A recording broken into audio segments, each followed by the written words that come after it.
What are the types of time decay in options trading? In the previous video, we saw how fast is the time decay. Please see that video before watching this, then only you will get this topic crystal clear. There are two types of time decay. 1. Linear time decay. 2. Nonlinear time decay. In the linear time decay, premiums start to melt or decay smoothly without any rise in premiums from the beginning to the end of the expiry day trading session.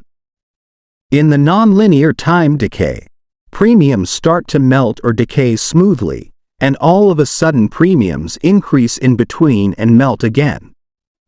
Now, you may have a question.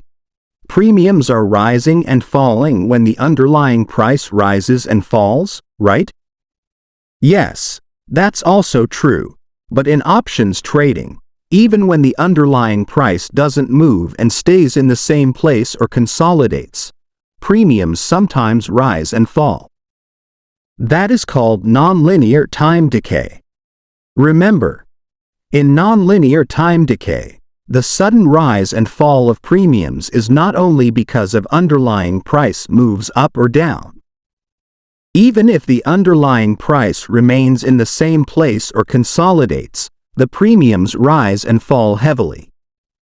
Do you know why premiums are rising and falling even when the underlying price doesn't move?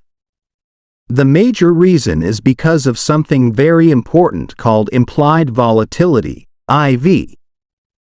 Don't worry. In the upcoming videos we will explain in detail about implied volatility, IV.